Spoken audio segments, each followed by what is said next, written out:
స్నేహితులారా, ఈ సమయాన్ని బట్టి దేవునికి వందనాలు తెలియజేస్తూ ఉన్నాను. ప్రేమపూర్వకంగా మిమ్మల్ని అందరినీ వాక్య ధ్యానంలోనికి ఆహ్వానిస్తూ ఉన్నాను. ఎప్పాతా అనే ఆలోచనను మీతో కూడా పంచుకోవడానికి ఇష్టపడుతూ ఉన్నాను. దారులన్నీ మూయబడినటువంటి వేళ, జీవితంలో కష్ట నష్టములతో ఉన్నటువంటి వేళ దేవుడు ఉన్నతమైన మార్గాన్ని తెరవగలిగినటువంటి వాడు. ఈ ఆలోచన ముగింపు వరకు మీరు ఆలకించాలని మీ కుటుంబ సభ్యులతోనూ తోటి విశ్వాసులతోనూ ఈ వీడియో షేర్ చేసుకోవాలని మీ ప్రార్థన మనవులు ఎట్టివైనను కామెంట్స్ రూపంలో కానీ ఫోన్ కాల్ ద్వారా కానీ తెలియజేయండి. నమ్మకంగా మీ కొరకు ప్రార్థిస్తాము. ఈ వీడియో మీ ఆధ్యాత్మిక జీవితములకు ఉపయోగకరంగా ఉంది అని మీకు అనిపిస్తే దయచేసి ఈ ఛానల్ను సబ్స్క్రైబ్ చేసుకునవలసినదిగా మనవి చేస్తూ ఉన్నాను. లేఖనము మార్కు సువార్త 7వ అధ్యాయము 34వ వచనము. ఎప్పాతా అని వానితో చెప్పెను, ఆ మాటకు తెరవబడుమని అర్థము.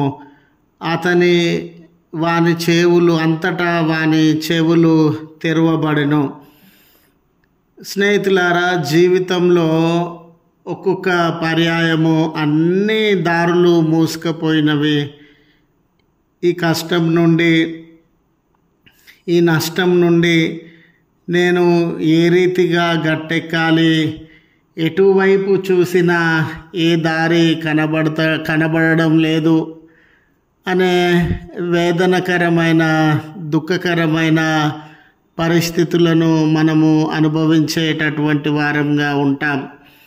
దారులన్నీ మూసుకొని పోయినవి.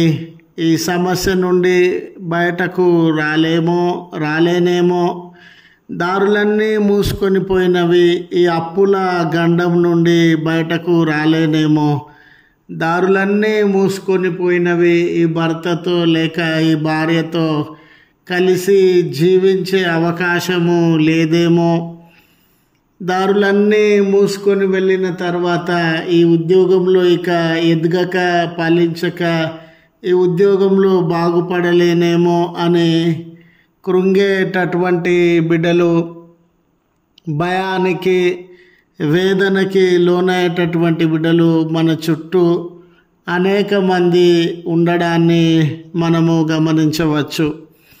స్నేహితులారా, చదువుబడినటువంటి లేఖన భాగమును మనము గమనించినప్పుడు చెవిటితనంతో మూగతనంతో బాధపడుతూ దారులన్నీ మూసుకొని పోయి వినడానికి దారి లేదు, మాట్లాడడానికి దారి లేదు. తాను చెవిటితనము అనే బంధకములతో ఉన్నాడు, మూగధనము అనే బంధకములతో ఉన్నాడు. ఎటువైపు చూసినా ఆ బంధకాల నుండి బయటకు రాలేని పరిస్థితుల మధ్య నలిగిపోతూ ఉన్నాడు. తనకున్న బలహీనతలను బట్టి ఎన్నిసార్లు ఏడ్చినాడో, ఎన్నిసార్లు రోధించినాడో, ఎన్నిసార్లు మనుషుల చేత హేళన చేయబడి, మనుషుల చేత విసర్జింపబడి, జీవితంలో సంతోషము లేక, సమాధానము లేక, నెమ్మది కరువై కన్నీళ్లతో దినములను గడిపినటువంటి వాడుగా ఉన్నాడు. అతడు చివరి పరిస్థితుల మధ్య యేసు ప్రభుల వారి యొద్దకు వచ్చి ఉన్న విధానాన్ని మనము గమనించగలం. చూడండి, చివరికి అతని పరిస్థితి ఏ రీతిగా ఉందనంటే, ఎన్నో విషయాలను తాను వినాలనుకున్నాడు. చివరకు జీవం గల దేవుని వాక్యాన్ని కూడా, ఆయన స్వరాన్ని కూడా వినలేని బలహీనతలతో ఉన్నాడు. ఆయన నోటి వెంట ఎన్నో మాటలు మాట్లాడాలనుకున్నాడు. కానీ చివరకు రక్షకుణ్ణి ప్రభువా అని పిలిచే అవకాశం కూడా కోల్పోయినటువంటి వాడుగా ఉన్నాడు. అతనిలో ఎన్నో ఆలోచనలు ఉండవచ్చండి, ఆశలు ఉండవచ్చండి, అభిప్రాయములు ఉండవచ్చండి. కానీ ఆ నోటి ద్వారా పలకలేనటువంటి స్థితి. అతడు ఎన్నో వినాలని, గ్రహించాలని, అర్థం చేసుకోవాలని ప్రయత్నిస్తూ ఉండవచ్చు, కానీ చెవుల ద్వారా విననటువంటి పరిస్థితి. ఈ బలహీనతతో, ఒంటరితనంతో, ఎవరు దిక్కులేక జీవితంలో కృంగి కృషించిపోయిన ఈ సహోదరుణ్ణి అందరిలాగా విసర్జించకుండా, అందరిలాగా హేళన చేయకుండా, అందరిలాగా దూరము చేయకుండా ప్రభుల వారు తన యొద్దకు అతన్ని చేర్చుకున్నటువంటి వాడుగా ఉన్నాడు. స్నేహితులారా, నీకున్న బంధకములను బట్టి దారులన్నీ మూసుకొని పోయినవి. నేను బయటకు వచ్చే మార్గమే కనబడడం లేదు, నేను బాగుపడే మార్గమే కనబడడం లేదు, నేను సంతోషంగా ఉండే మార్గమే కనబడడం లేదు, నేను ఎదిగే మార్గము, ఫలించే మార్గము కనబడడం లేదని కృంగి కృషించినటువంటి వాడవుగా ఉన్నావు కదా.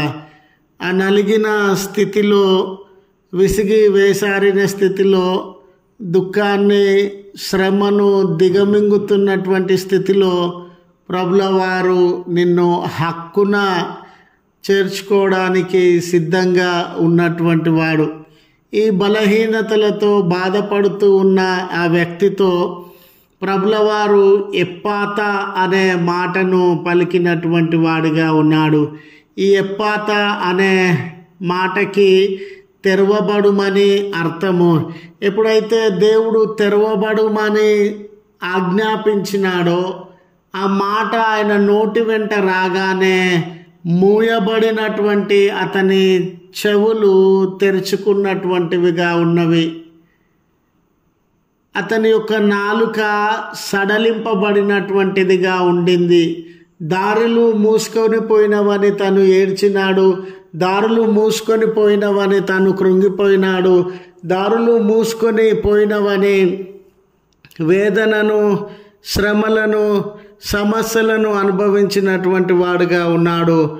జీవం కలిగినటువంటి దేవుడు తన శక్తి ద్వారా మూసుకొని పోయిన మార్గములను తన జీవితంలో తెరిచి తాను మాట్లాడే శక్తిని, వినే శక్తిని ప్రసాదించినటువంటి వాడుగా ఉన్నాడు.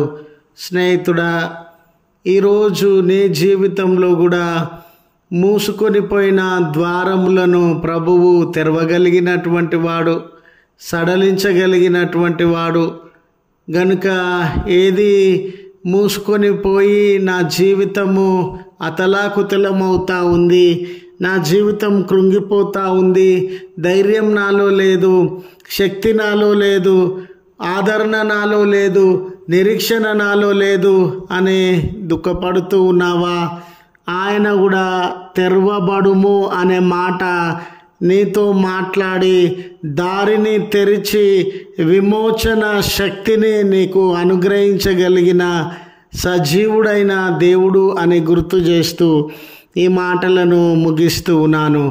ప్రార్థించుదము. కృపగల తండ్రి, ప్రేమగల మా దేవ, మీ పరిశుద్ధ ఉన్నతమైన నామమునకు కృతజ్ఞతలు, స్తోత్రములు చెల్లిస్తూ ఉన్నాం. మహోన్నతుడవయ, జీవాధిపతివయ, మా మొరలను ఆలకించగలిగినటువంటి వాడువయ్య. అన్ని దారులు మూసుకొని పోయినవి. నేను కష్టాలలో ఉన్నాను, బంధకాలలో ఉన్నాను, కన్నీళ్లలో ఉన్నాను, శ్రమల మధ్య నలిగిపోతూ ఉన్నాను. విమోచన, నెమ్మది దూరమై వేదనతో బ్రతుకుతూ ఉన్నాను అని ఏ ఏ కుటుంబములు, ఏ ఏ వ్యక్తులు ఈ ప్రార్థనలో ఏకీభవించుచు ఉన్నారో వారి మొరలను వినగలిగినటువంటి దేవుడవు గదనయ్యా. మార్గములను తెరవగలిగినటువంటి ప్రభుడవు గదనయ్యా. నీ పుణ్యనామంన ప్రార్థన చేస్తూ ఉన్నాం. ఒక్కొక్క బిడ్డ జీవితంలో మీరు మార్గాన్ని తెరవండి. ఒక్కొక్కరి కుటుంబ జీవితంలో మీరు మార్గాన్ని తెరవండి. ఏ ఏ బంధకాల మధ్య వారు నలిగిపోతూ ఉన్నారో అవన్నీ తొలగిపోవునట్లు మీ కార్యములను వారి జీవితంలో యందు జరిగించుమని బ్రతిమాలు కొనుచున్నాం. ఆపద, కన్నీరు, వేదన, శ్రమ, దుఃఖము, వేదనను అనుభవిస్తున్న బిడ్డలను జ్ఞాపకం చేసుకునండి అయ్యా. వారి ప్రార్థనలకు జవాబును అందించండి అయ్యా.